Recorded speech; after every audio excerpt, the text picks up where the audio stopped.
For the last 20 years or so, my family's tradition on Easter, as many of you know, has been to go out for Chinese as soon as the last Amen is said.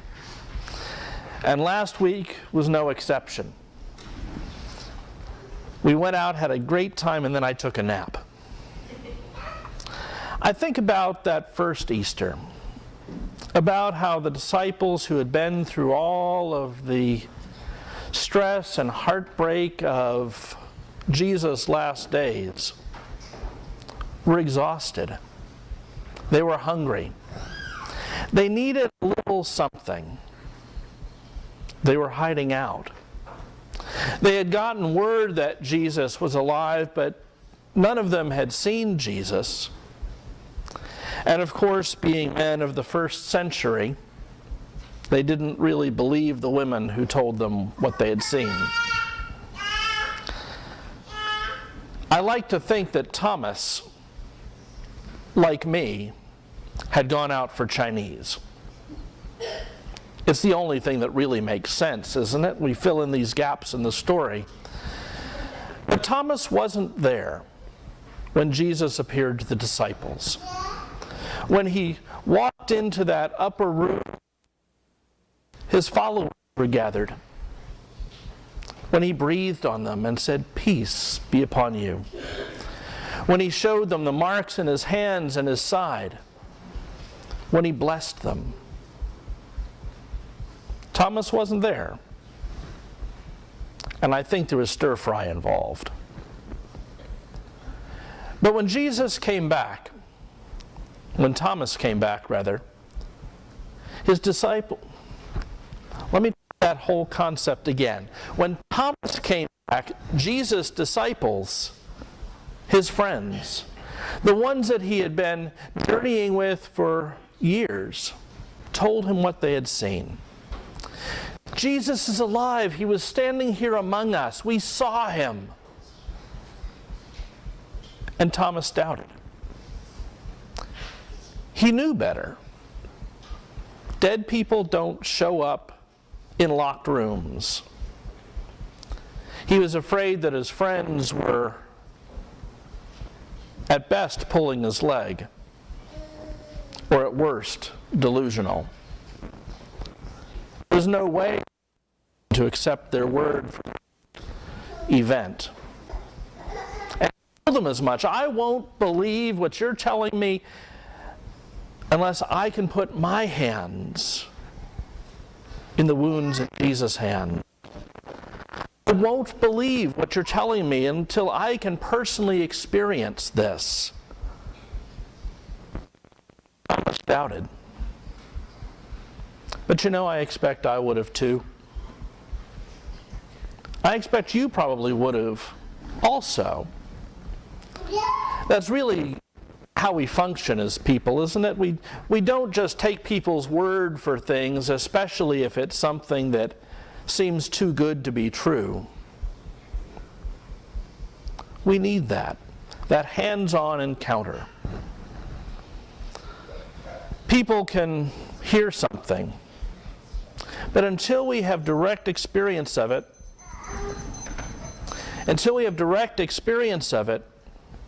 we can't really know. You know, people in our community are like that, especially the ones who aren't here with us every week, seeing the power of God alive and at work in this congregation. They may have heard about a church that welcomes everybody, but until they drive by and see the rainbow flag out front, they can't really. They see the banner out front that proclaims us to be the church. They can't really believe until they walk in and see that we've got this tree of life with rainbow. They can't understand what it means. And you know, I can't really blame folks. We Christians have a pretty bad rap in the world, and it's not really undeserved. Think about it for a minute. We all know about that church that likes to show up and hold signs telling people just who they believe it is that hates. More pervasive than that. United Methodist Church being torn apart by delegates from the global South who want to take the church back to the 1950s and to turn open hearts, minds, and open doors into exactly the opposite. Franklin Graham capitalizes on his father's fame and uses his pulpit to question the Christianity of a gay man who's running for president. The ex-pope breaks his blessed silence to inform the world that he believes that the problem of clergy sexual abuse was caused by the 19th and by gays in the seminaries. Is it any wonder that many of my dear friends tell me that it's easier to tell their Christians that they're gay, their gay friends that they're Christian? You know, that's why we're an open and affirming congregation.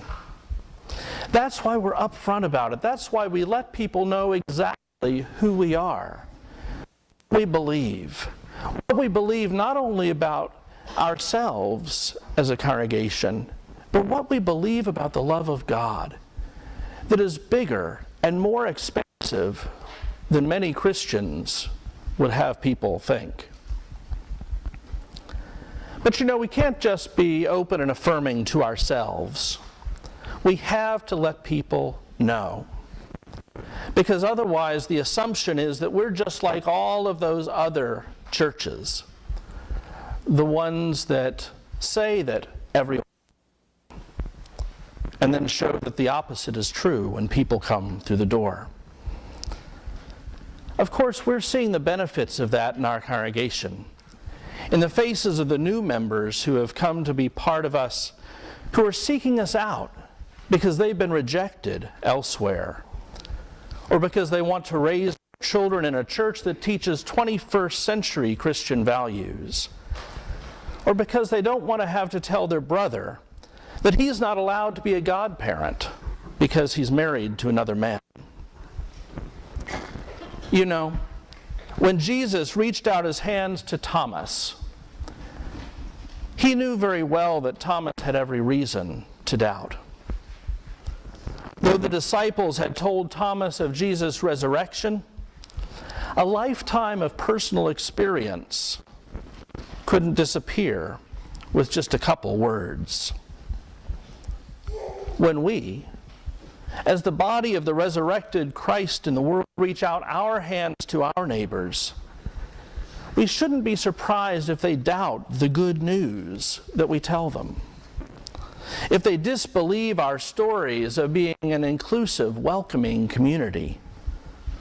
After all, they've heard that line before. But Jesus stretched out his hand, marked with nail holes, and Thomas could see the visible signs. We reach out to our community with physical signs too, with a rainbow flag and banners and a rainbow tree of life, with the rainbow people in our congregation.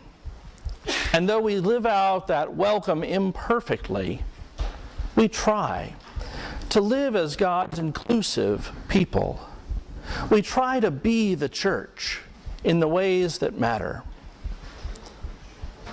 We try and demonstrate what God's beloved community looks like. We reach out, even with our wounded selves. In that, we show the power of resurrection. Resurrection that remakes you and me and all of us. Resurrection that calls us to inclusive love. May we then find that we are transformed by the truth we have received. May we too reach out to share that truth, to be concrete signs of God's transforming love in the world. Amen.